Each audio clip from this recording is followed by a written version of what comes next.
అందరికీ నమస్కారాలు. నేను 2 రోజులు నియోజకవర్గ పర్యటన కోసం వచ్చాను. నిన్న ఈరోజు రేపు కూడా ఉండి ఇక్కడి నుంచి నేరుగా విశాఖపట్నం వెళ్తున్నాను ప్రధానమంత్రి గారి ప్రోగ్రాం కోసం. నిన్న చేసిన కార్యక్రమాలన్నీ నేను మీకు ఎప్పటికప్పుడు చెప్పడం జరిగింది. ఇప్పుడు ఇది కూడా దీనికి కరెక్షన్ అనుకుంటా కెమెరాలకి. కాబట్టి ఇప్పుడు నేను ఈరోజు ప్రత్యేకంగా మిమ్మల్ని అందరినీ పిలిచింది, కార్యక్రమాలన్నీ మీరు ఫాలో అవుతున్నారు. నిన్నే స్వర్ణ కుప్పం విజన్ 2029 తయారు చేశాను. అది ప్రజెంటేషన్ చేయడమే కాకుండా అమలు చేసేదానికి నిన్నటి నుంచే ప్రారంభించాం. దానికి కావాల్సిన నిధులు, హ్యూమన్ రిసోర్స్ అన్ని ప్రొవైడ్ చేసి ఆ విజన్ లాజికల్గా తీసుకుపోవడం కోసం ముందుకు పోతున్నాం. కుప్పాన్ని ఒక ఆర్గానిక్ కుప్పంగా తయారు చేయడానికి నేచురల్ ఫార్మింగ్ కానీ,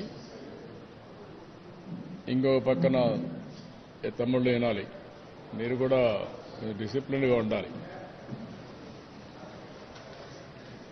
దీన్ని లాజికల్గా తీసుకుపోవడం కోసం నేచురల్ ఫార్మింగ్, సోలార్ ఎనర్జీ, ఇంకా అనేక జీరో వేస్ట్ మేనేజ్మెంట్, ఇండస్ట్రీస్, ఇవన్నీ కూడా ఇక్కడ ప్రారంభిస్తున్నాం.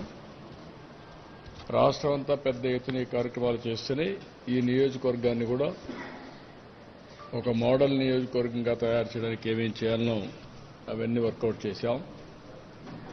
ఎప్పటికప్పుడు ఇంప్రూవ్మెంట్ అనేది ఉండాలి. కుప్పం నియోజకవర్గం ఎప్పుడు కూడా తెలుగుదేశం పార్టీనే గెలిపించారు. ఇప్పటి వరకు జరిగిన అన్ని అసెంబ్లీ ఎన్నికల్లో తెలుగుదేశం పార్టీనే గెలిపించారు. వేరే సింబల్ తెలియని నియోజకవర్గం ఇది. అదే సమయంలో ఒక మారుమూల ప్రాంతం. దీన్ని ఏ విధంగా అన్ని ప్రాంతాలతో సమానంగా, అవసరమైతే మిన్నగా ఏ విధంగా అభివృద్ధి చేయాలో దానికి ప్రణాళిక తయారు చేశాం.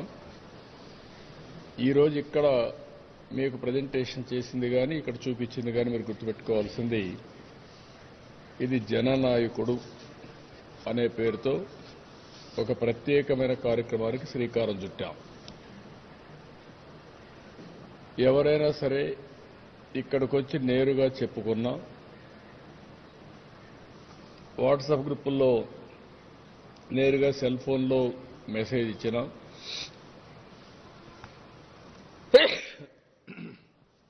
అదేవిధంగా మా కార్యకర్తలు ప్రజా సమస్యలు మా దృష్టికి తీసుకొచ్చిన నాయకులు కానీ, కార్యకర్తలు కానీ, ఇవన్నీ జననాయకుడు పోర్టల్లో రికార్డ్ చేస్తాం. రికార్డ్ చేసిన తర్వాత అవి డీటెయిల్డ్గా అనలైజ్ చేస్తాం. ఇక్కడ ప్రధానంగా నాకు 3 బాధ్యతలు ఉన్నాయి. ఒకటి, తెలుగుదేశం పార్టీ అధ్యక్షుడిని. తెలుగుదేశం పార్టీ ఎన్నికల్లో హామీలు ఇచ్చాం. ఆ హామీలు మా కార్యకర్తలంతా ఇంటింటికి వెళ్లి చెప్పి ఓట్లు వేయించారు. ప్రజాస్వామ్యంలో రాజకీయ పార్టీలకు ప్రాముఖ్యత ఉంది. మేము హామీలు ఇచ్చిన తర్వాత ఎన్నికల్లో గెలుస్తాం. ఆ మ్యాండేట్ తీసుకున్న తర్వాత తిరిగి ప్రజలకు ఇచ్చిన హామీలు నెరవేర్చడానికి ముందుకు పోతాం.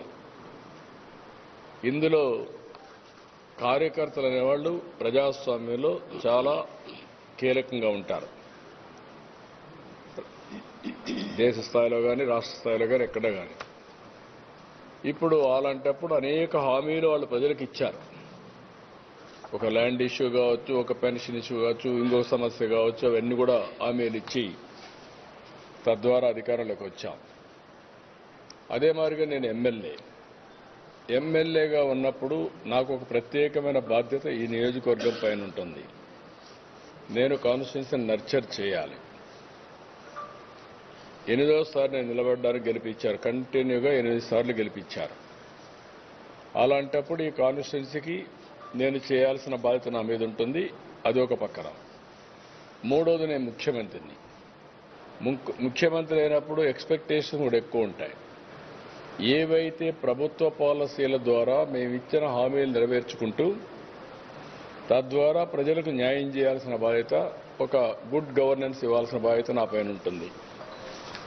ఈ 3 బాధ్యతలను నెరవేర్చాలంటే సమర్థవంతంగా ఇక్కడ జననాయకుడనే పోర్టల్ నేను ఎమ్మెల్యేగా ఇక్కడ పెట్టుకున్నాను. నా పిఏ ఉంటాడు, ఒక పక్క మా రాజకీయ నాయకులు కూడా ఉంటారు, ఇంకో పక్క గవర్నమెంట్ కాడా ఉంటుంది.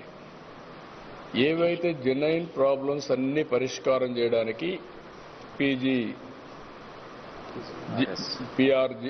పీజీఆర్ఎస్ దానికి వెళ్తాయి, ఆ పోర్టల్కి వెళ్ళిపోతాయి. నాకు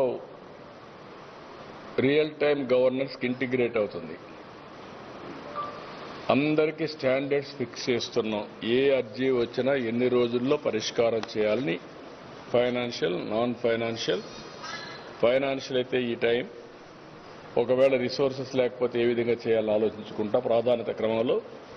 నాన్ ఫైనాన్షియల్ జెన్యున్గా ఉంటే, చట్టపరంగా ఉంటే నో నెగోషియబుల్, జీరో టాలరెన్స్, అన్ని పరిష్కారం చేస్తాం.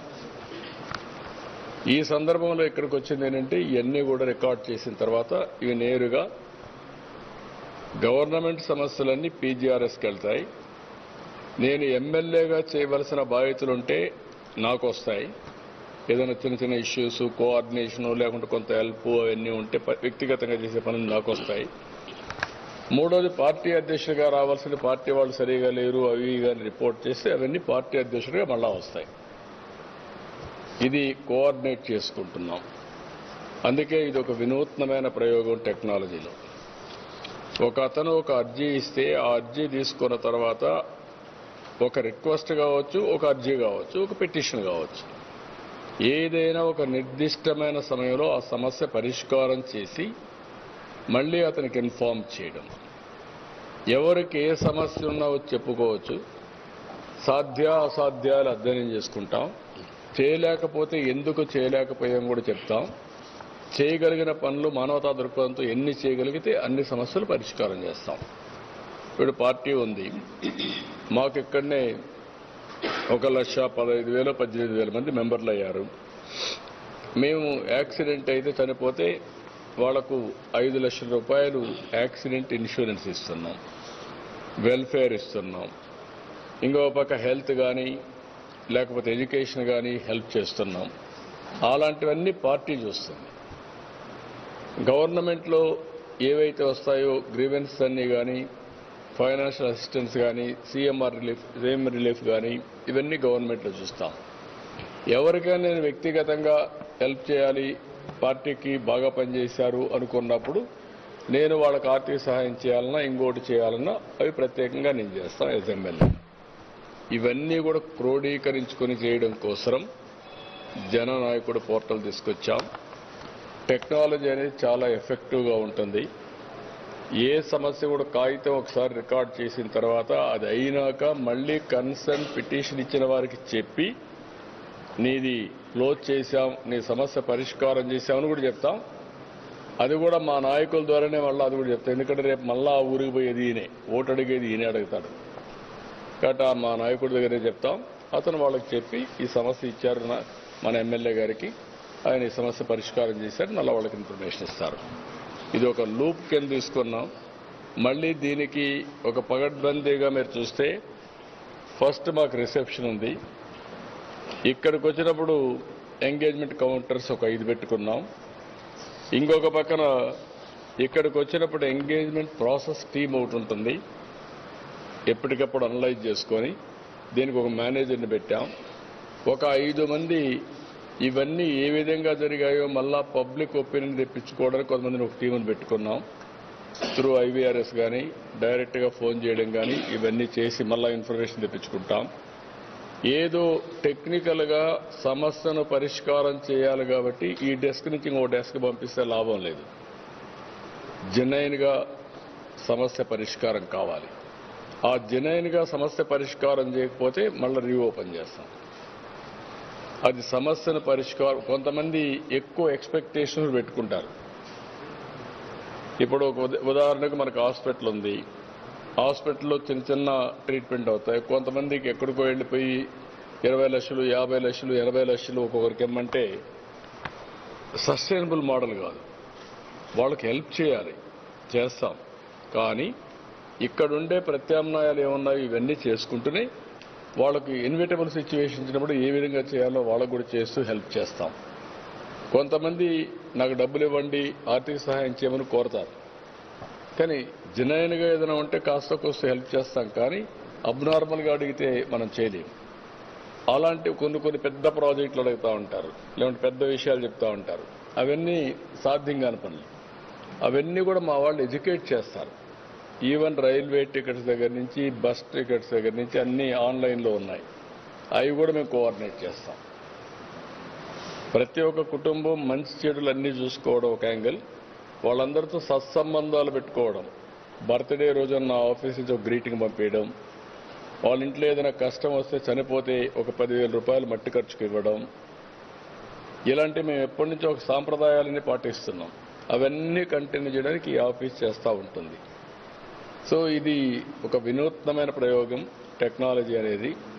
టెక్నాలజీ ద్వారా ఈరోజు మనం అందరం కూడా గుర్తుపెట్టుకోవాల్సింది, ఒకప్పటికంటే ఇప్పుడు చాలా సమర్థవంతంగా నేను ఇచ్చే ప్రోగ్రామ్స్ అన్నీ IVRS అడుగుతున్నా.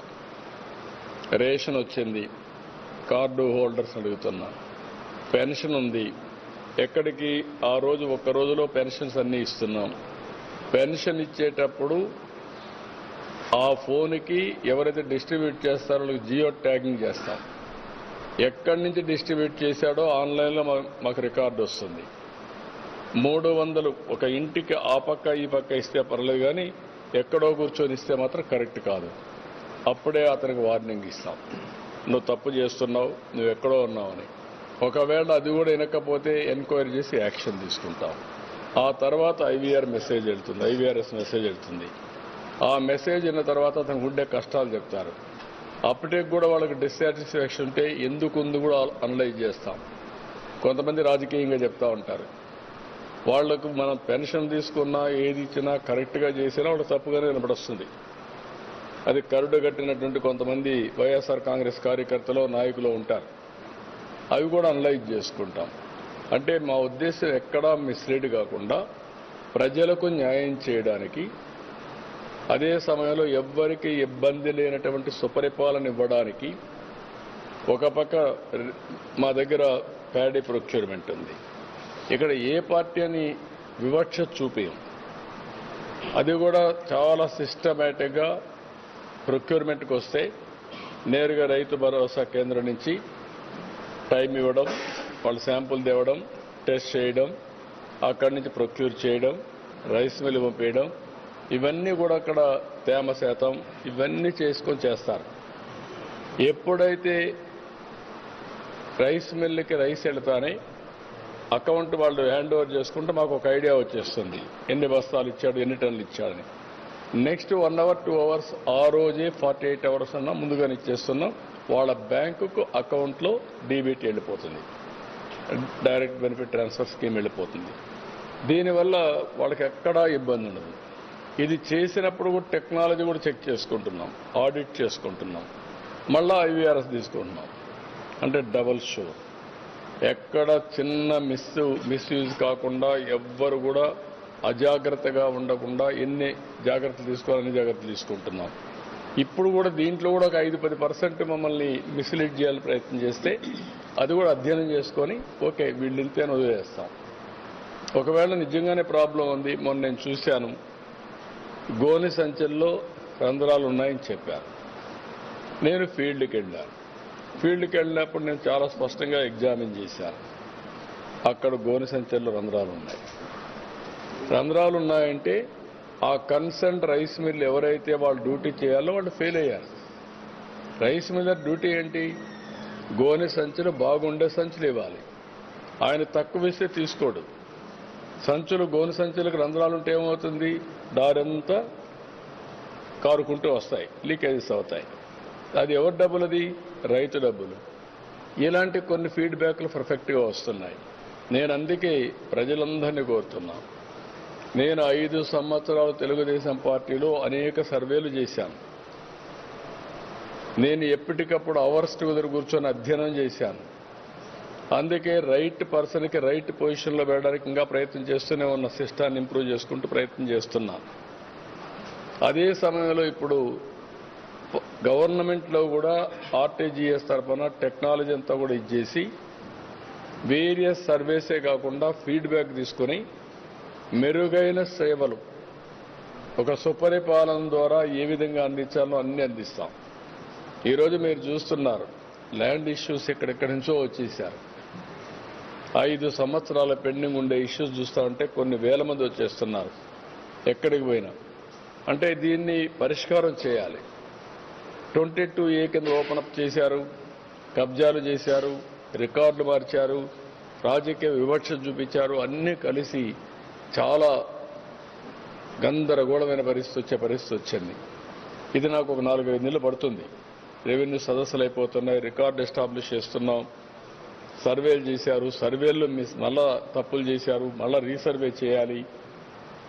ఇవన్నీ చేసి పక్కా పట్టాదారు పాస్ పుస్తకాలు ఇచ్చి, ఒకవేళ కొన్ని అసైన్మెంట్ ల్యాండ్స్ కొంతమంది పట్టాలు కావాలని అడుగుతున్నారు, డీకేటీ పట్టాలు, అవి కూడా ఏం చేయాలని ఆలోచించి అన్నీ కూడా పరిష్కారం చేస్తాం. అంటే వీటికన్నిటి కొంత సమయం పడుతుంది. వ్యవస్థ విధ్వంసమైంది, సమస్యలు ఉన్నాయి, 1 by 1 పరిష్కారం చేసుకొని వస్తున్నాం. ఇది నేను పెట్టినటువంటి వ్యవస్థ బాగా సక్సెస్ అయితే దీన్ని నేను అన్ని నియోజకవర్గాలకు రిప్లికేట్ చేసే పరిస్థితి వస్తుంది. రేపు అన్ని నియోజకవర్గాలు కూడా రిప్లికేట్ చేస్తే ఇది ఒక మోడల్ కింద వస్తుంది.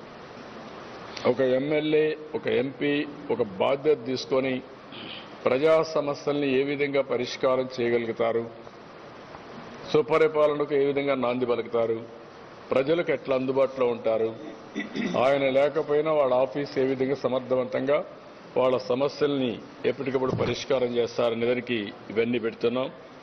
ఇది టెక్నాలజీని కూడా నేను ఆర్టిఫిషియల్ ఇంటెలిజెన్స్ కూడా ఉపయోగించుకొని ఏ సమస్య పరిష్కారం చేయలేకపోతున్నా, ఎందుకు పరిష్కారం కావడం లేదు, ఇలాంటి అన్ని కూడా అనలైజ్ చేసి దీంట్లో కీలకమైన పాత్ర టెక్నాలజీ పోషిస్తుంది. మీరు గుర్తుపెట్టుకోవాలి.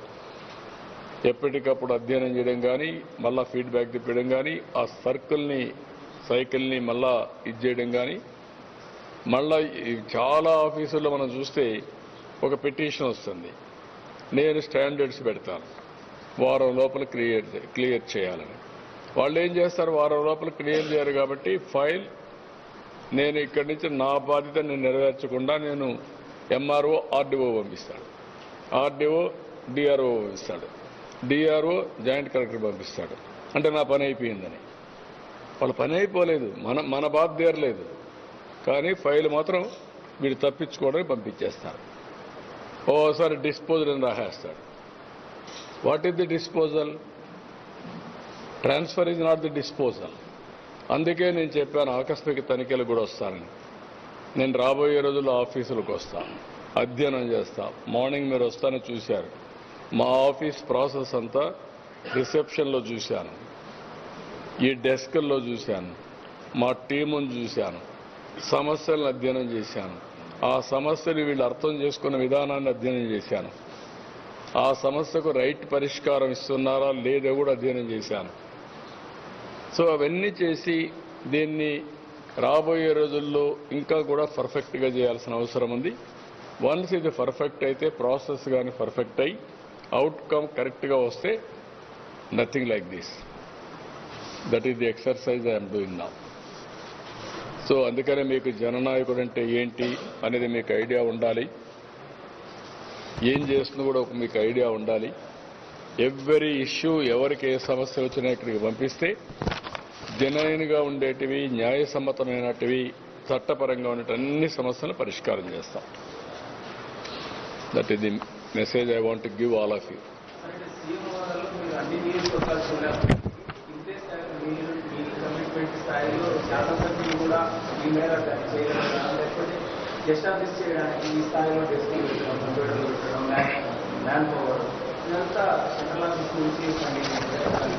అంటే మనం ఆలోచిద్దాం. ఎందుకంటే ఎమ్మెల్యేలు ఎలక్షన్లో డబ్బులు ఖర్చు పెట్టడం కాకుండా ప్రజల కోసం మామూలు టైంలో కొద్దిగా మినిమం ఎక్స్పెండిచర్ పెట్టుకుంటే మ్యాక్సిమం ఫలితాలు వస్తాయి. మనకేమైందంటే ఎలక్షన్లో డబ్బులు ఖర్చు పెడతాం, ఎలక్షన్ అయిన తర్వాత మళ్ళీ వదిలేస్తాం, మళ్ళీ ఎలక్షన్ వస్తే గుర్తొస్తారు. అట్లా కాకుండా కన్సిస్టెంట్గా నేను మానిటర్ చేయాలి. ప్రజల్లో కూడా మార్పు రావాలి. ప్రజల్లో మార్పు ఏంటంటే ఒక నాయకుడు బాగా పనిచేస్తే ఆ నాయకుడిని అంటిపెట్టుకొని ఉండాలి, ప్రయోగాలు చేయకుండా. ఎప్పుడు కూడా మీరు గుర్తుపెట్టుకోవాల్సింది, ఒక గవర్నమెంట్ కంటిన్యూగా గెలిచిన గవర్నమెంట్ వల్ల ఆ రాష్ట్రంలో సస్టైనబుల్ డెవలప్మెంట్ జరిగింది. గుజరాత్ 5వ సారి, హర్యానా 3వ సారి, మహారాష్ట్ర 3వ సారి, మధ్యప్రదేశ్ 3వ సారి, నరేంద్ర మోడీ గారు 3వ సారి. What is the benefit? ఒక సస్టైనబిలిటీ, రెండోది ప్రోగ్రెస్ కూడా ఎప్పటికప్పుడు ముందుకు పోతా ఉంది. అదే మరి మన దగ్గర ప్రయోగం చేశాం. ఏమైంది? 5 ఏళ్ళు డిస్ట్రక్షన్ జరిగింది. ఇది సగం టైం పొలిటికల్ విక్టిమైజేషన్ పోయింది, మొత్తం 90%. So that is the biggest challenge. So motivate చేస్తున్నాం, ఇవన్నీ వర్కౌట్ చేస్తాం. ఇది అయినాక ఇంకా కాస్ట్ ఎఫెక్టివ్ మోడల్స్ కూడా వాళ్ళు చేస్తాం. ఇంత ఎక్కువ డబ్బులు పెట్టాల్సి వచ్చినప్పుడు దీన్ని ఏ విధంగా ప్రూవ్ చేయగలుగుతారు, వాళ్ళు ఇంకా ఎఫెక్టివ్గా చేసుకుంటారు, అవన్నీ కూడా పెడతాం.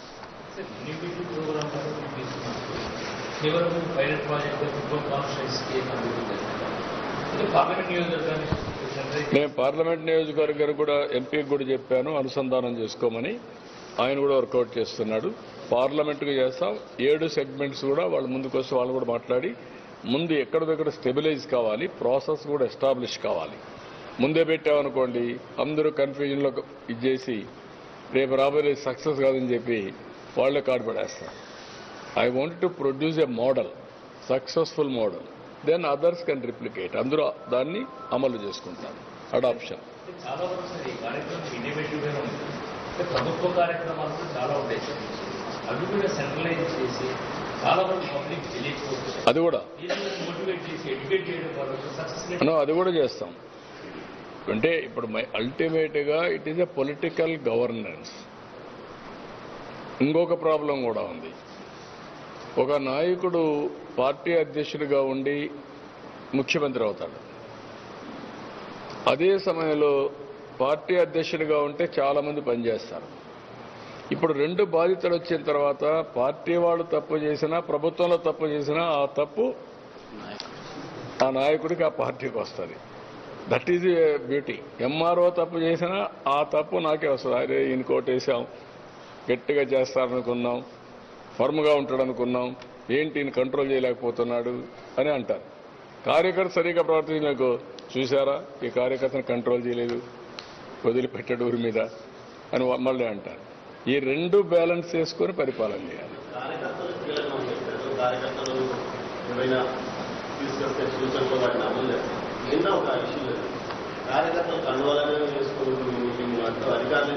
ఏని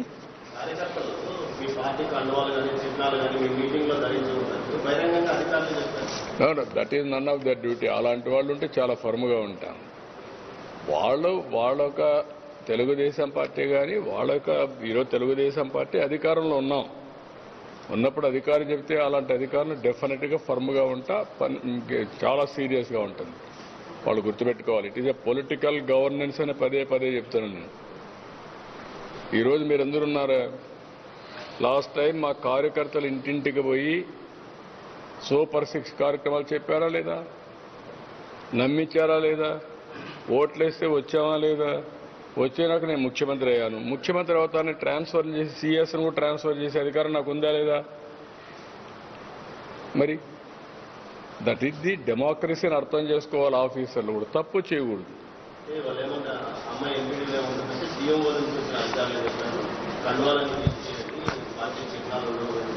అవన్నీ కూడా క్లియర్గా చెప్తున్నా, అవన్నీ కరెక్ట్ కాదు. వాళ్ళ పద్ధతులు బట్టి వాళ్ళు చేసుకుంటారు. కానీ ఓవరాల్గా పార్టీ వాళ్ళు ఉంటారు, ప్రజలు ఉంటారు, న్యూట్రల్స్ ఉంటారు, అవతల వాళ్ళు ఉంటారు. అందరికీ న్యాయం చేయడం ముఖ్యమంత్రిగా నా బాధ్యత. కానీ తెలుగుదేశాన్ని మర్చిపోతే మళ్ళా నేను ముఖ్యమంత్రిగా ఉండాలి కదా, ఓటు అడగాలి కదా పోయేసేళ్ళు.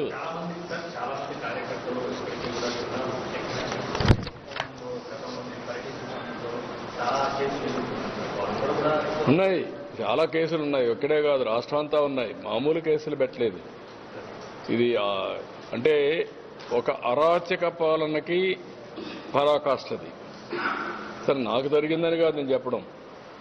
ప్రతి ఒక్కడి పైన 20 కేసులు, 30 కేసులు, 40 కేసులు పెట్టేయడం, చీటికి మట్టు కేసులు పెట్టడం.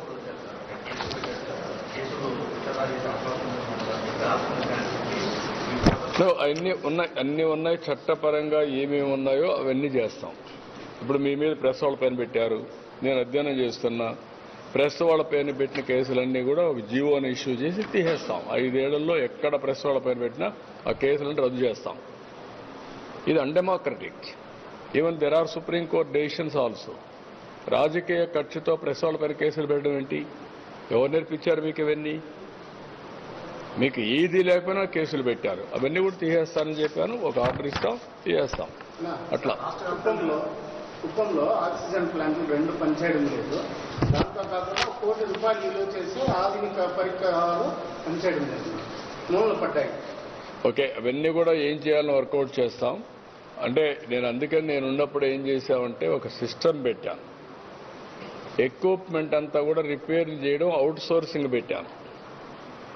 కొత్త ఎక్విప్మెంట్ కూడా స్టాండర్డైజ్ చేసి వాళ్లే పెట్టి వాళ్లే మెయింటైన్ చేసే పరిస్థితి తీసుకొచ్చా. అన్నీ పోయినాయి. ఇప్పుడు మీరు అన్నట్టు ఇప్పుడు మొత్తం కొత్త డిసీజ్ వచ్చిన తర్వాత ఆక్సిజన్ ప్లాంట్స్ చాలా ముఖ్యం.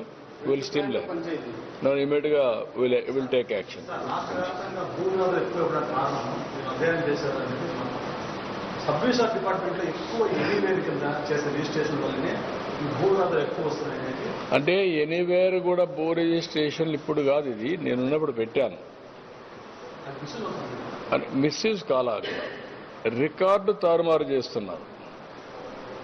రికార్డులు ట్రాన్స్పరెంట్గా ఉంటే ఎక్కడున్నా అదే రేట్ ఉంటుంది, అదే ప్రొసీజర్ ఉంటుంది, ఆటోమేటిక్గా అయిపోతుంది. ఒక విధంగా చెప్పాలంటే నేను ముఖ్యమంత్రిగా ఉన్నప్పుడు ఎనీవేర్ రిజిస్ట్రేషన్ వల్ల ఎక్కడైతే కరప్షన్ లేదు అక్కడ పోయి చేసుకునేవాళ్ళు. అది జరిగింది టైం కూడా. ఇప్పుడేం చేశారు, దాన్ని రికార్డులే 22A కింద పెట్టి వీళ్ళ ఇష్ట ప్రకారం రిజిస్ట్రేషన్ చేస్తున్నారు. అక్కడ కావాలని చేస్తున్నారు. అటువంటి తప్పుడు విధానాలు పెట్టి ఇవన్నీ తప్పులు పని చేశారు. అవన్నీ స్ట్రీమ్లైన్ చేస్తారు. మీరు అన్నారు, దాన్ని కూడా డెఫినెట్గా అన్నీ కూడా నేను అవన్నీ కూడా ఏం చేయాలో చేస్తాం. విల్ స్ట్రీమ్లైన్, డెఫినెట్గా స్ట్రీమ్లైన్.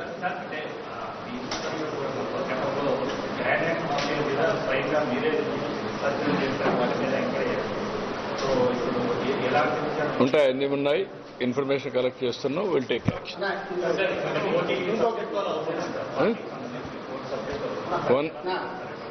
అంటే ఫస్ట్ తెలుగుదేశం పార్టీ చరిత్రలో ఎప్పుడు కూడా 1 crore మెంబర్షిప్ కాలేదు. First time we are reaching 1 crore. ఈరోజు రేపు 97కి వెళ్తున్నాం. అక్కడి నుంచి ఈ 1 crore కూడా 5 లక్షల రూపాయలు యాక్సిడెంట్ ఇన్సూరెన్స్ కడుతున్నాం. అదే సమయంలో పార్టీని ఇంకా సమర్థవంతంగా రన్ చేయడానికి అందరికి కూడా మా కార్యకర్తలకు ఆమోదయోగ్యమైన వ్యక్తులకే పదవులు ఇస్తాం. మళ్ళీ అది మండలం కావచ్చు, గ్రామం కావచ్చు, కాన్స్టిట్యున్సీ కావచ్చు, జిల్లా కావచ్చు, స్టేట్ కావచ్చు. అదే సమయంలో రాష్ట్రం మేము కొత్త సిస్టమ్ ఒకటి పెట్టాం. క్యూబ్స్ పెట్టాం. క్లస్టర్, యూనిట్, బూత్, కేఎస్ఎస్ పెట్టాం. ఆ సిస్టమ్ ఏంటంటే ఎన్నికల మేనేజ్మెంట్. వాళ్ళ బాధ్యత ఆ పరిధిలో ఓటర్స్ని నర్చర్ చేయాలి. మ్యాక్సిమం 25,000 ఓట్లు. యూనిట్ అయితే 5,000 ఓట్లు, బూత్ అయితే 1000 ఓట్లు, కేఎస్ఎస్ అయితే 60-50 ఓట్లు, 30 ఇళ్ళు అంటే 100 ఓట్లు. లేకపోతే ఒక పేజీ 60 ఓట్లు. ఇది మా విధానం. ఇప్పుడు అందరూ అయ్యారు. ఇప్పుడు ఈ మంత్ నుంచి ఎన్నికలు పెడతాం. మే లోపల అన్ని ఎన్నికలు పెట్టి అన్ని పొజిషన్స్ అన్ని ఫిలప్ చేస్తాం. గవర్నమెంట్లో పొజిషన్స్ ఇచ్చినా పార్టీలో పొజిషన్స్ కూడా ముఖ్యం. పార్టీకి ఎవరు సేవ చేస్తారో వారికే గవర్నమెంట్లో రేపు రాబోయే రోజులు పదవులు వస్తాయి. ఇది పొలిటికల్ గవర్నెన్స్ అన్నప్పుడు వాళ్ళని భాగస్వాములు చేస్తాం. రెండోది ఒక పక్కన పొలిటికల్ ఎంపవర్మెంట్ చేస్తాం. రెండోది మేము అనుకున్న సంక్షేమ కార్యక్రమాలు, ఇన్సూరెన్స్ ఇవన్నీ కూడా చేస్తాం. మూడోది మా వాళ్ళని ఒక టీం పెట్టి ఆంటర్ప్రెన్యూర్స్గా కూడా ఎకనామిక్ డెవలప్మెంట్ చేయడానికి కూడా ఆలోచిస్తున్నాం. ఇది first of it's kind in the country. ఎందుకంటే కార్యకర్తలు అనే వాళ్ళు పార్టీకి చేసినప్పుడు వాళ్ళకు కూడా మేము ఎంఫోర్ చేస్తూ ఉంటే వాళ్ళకు ఒక సాటిస్ఫాక్షన్ ఉంది. అప్పుడు అడ్డదారులు దొక్కరు. లేకపోతే ప్రతి ఒక్కరు ఏమనుకుంటారు, రాజకీయాల ద్వారానే డబ్బులు సంపాదించుకోవాలి అనే ఆలోచనలు ఉంటాయి. ఆలోచనలు కాకుండా నీతి నిజాయితీగా డబ్బులు సంపాదించుకునే అవకాశం ఉంటుంది. ఈ దేశంలో చాలా మంది పెట్టుబడులు పెట్టారు, కానీ టాటా ఎంపైర్ క్రియేట్ చేశాడు నీతి నిజాయితీగా. Ratan Tata. That is the model we are working. ఇవన్నీ కూడా రాబోయే రోజుల్లో స్ట్రీమ్ లైన్ చేస్తాం.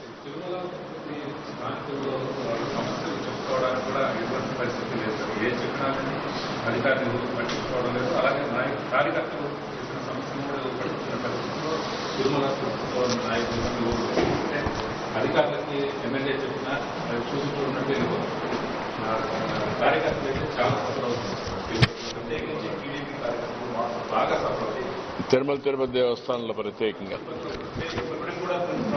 తిరుపతిలో అంటే ఎమ్మెల్యే ఇక్కడ జనసేన ఎమ్మెల్యే ఉన్నాడు కాబట్టి కొంచెం చిన్న ఇబ్బందులు ఉంటాయి. ఎందుకు కోఆర్డినేట్ చేసుకోవాలి. Will work it out. Alternative mechanism I will work it out.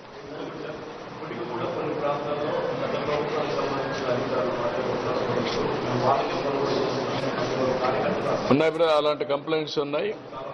First 6 months అయ్యింది. ఈ సెకండ్ 6 months లో అలాంటి కంప్లైంట్ లేకుండా చూసుకుంటాం. Will control everybody, will take very firm action. మాట్లాడదాం. అన్ని వర్కౌట్ చేస్తున్నాం, వర్కౌట్ చేసి ఇస్తాం.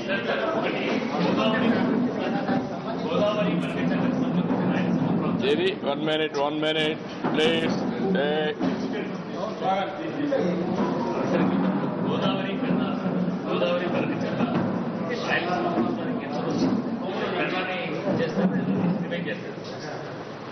అంటే ఇప్పుడు మీకు ఇంకా అర్థం కాలేదో నాకు తెలియదు కానీ గోదావరి పెన్నా లింకేజ్ ఆర్ పోలవరం బనకచర్ల అనుసంధానం, it is a game changer Andhra Pradesh రాష్ట్రానికి. ఏ విధంగా అన్నప్పుడు మీరు గుర్తుపెట్టుకోవాల్సింది, మొన్న 4000 TMC నీళ్లు సముద్రంలో ఎగిపోయినాయి. ఇంకొక పక్క 800 TMC నీళ్లు కృష్ణా నుంచి సముద్రంలో ఎగిపోయినాయి. ఇప్పుడు గోదావరి నుంచి కృష్ణా నుంచి Nagarjuna Sagar right main canal, అక్కడనే బొల్లాపల్లి రిజర్వాయర్, ఇంకొకటి 150 TMC. రేపు 200 చేయొచ్చు, 400 కూడా కావాలంటే చేసుకోవచ్చు. అది అయిన తర్వాత నేరుగా వెలుగొండ దగ్గరికి వచ్చి అక్కడి నుంచి నల్లమలై ఫారెస్ట్ లో టన్నులు పెట్టి 27 కిలోమీటర్లు బనకచెర్లకు నీళ్లు తీసుకొస్తాం. ఇప్పుడు ఏమవుతుంది, దీంతో నాగార్జున సాగర్ ఉంది, శ్రీశైలం ఉంది, బొల్లాపల్లి వస్తుంది, పులిచింత ఉంది. ఆ పక్క పోతే పోలవరం ఉంది, పైన ఇది ఇంకా కూడా కొన్ని ఒరిస్సాలో ఒక ప్రాజెక్ట్ ఉంది, అది వస్తుంది. రాయలసీమలో బనకచెర్లకు పోతే అంద్రినీవా, తెలుగు గంగా, లేకపోతే Galeru Nagari, all canals connect అయిపోతాయి. అదొక జీవనాడి. అటు అనంతపూర్ ద్వారా చిత్తూరు వరకు, అదే మరి కడప ద్వారా నేరుగా సోమశిల, కందలేరు నుంచి బాలాజీ రిజర్వాయర్ వరకు నీళ్లు రావడం. ఇప్పుడు ఒక 300 TMC నీళ్లు తేవాలని చూస్తున్నాం. కనీసం ఒక 200 TMC నీళ్లు ఇక్కడికి తీసుకొచ్చుకుంటే ఒక 100 TMC నీళ్లు కృష్ణా నదిలో వాడుకుంటే కృష్ణా డెల్టాకి, అక్కడి నుంచి తీసుకొచ్చిన నీళ్లు నాగార్జున సాగర్ రైట్ మెయిన్ కెనాల్లో ఒక 100-150 TMC నీళ్లు వాడుకుంటే అక్కడ వాడే నీళ్లు శ్రీశైలం, నాగార్జున సాగర్లో మళ్ళా సేవ్ చేసుకోవచ్చు. అక్కడ సేవ్ చేసేది రాయలసీమకు డైరెక్ట్గా పంపించుకోవచ్చు. So it is a integrated model, effective model. నీళ్లు అన్ని దిక్కల్లో ఉంటాయి. ఎక్కడికి కావాలంటే అక్కడ తీసుకుపోయే అవకాశం ఉంటుంది. ఎక్కడ కావాలంటే అక్కడ ఉపయోగించుకుంటాం. ఎక్కడ అవసరమైతే అక్కడ స్టోర్ చేసి కిందికి పంపిస్తాం. ఆ మోడల్లో మీరు చూసినప్పుడు ఇది జరిగిన తర్వాత ఆంధ్రప్రదేశ్ రాష్ట్రంలో కరువు అనే మాట ఉండదు. ఇంకా సముద్రంలోకి పోయే నీళ్లు మనం ఇక్కడ తీసుకొస్తున్నాం. అనంతపురం మీరు చూస్తే as on today per capital income చాలా బాగుంది అనంతపురం. ఒకప్పుడు కరువు జిల్లా, వలసల జిల్లా. ఈరోజు కోనసీమ కంటే బెటర్గా అనంతపురం అయిపోయింది. హార్టికల్చర్ సార్ అంతా బాగుంది సార్, చీనీ తోటలు బాగున్నాయి కానీ అది అనంతపురం మార్కెట్లో డబల్ సూట్ పేరుతో రైతులను మోసం చేస్తారు. మొన్న నేను 50 టన్నులు వేసుకుంటే 10 టన్నులు సూట్ కిందే కట్టాలి. అది అలాంటి మెర్సిడెస్ కొట్టేస్తాను, ఎవరిని వదిలిపెట్టను. మీరు చెప్పిన నా నోటీసులో ఉంది, దాన్ని కొట్టేస్తాను, డెఫినెట్గా కొడతాను, వదిలిపెట్టిన వాళ్ళు. ఎందుకంటే మనం చేసిన పని రైతులకు న్యాయం రావాలని కోరుకున్నాం తప్ప వీళ్ళకి కాదు. I will do it. Thank you.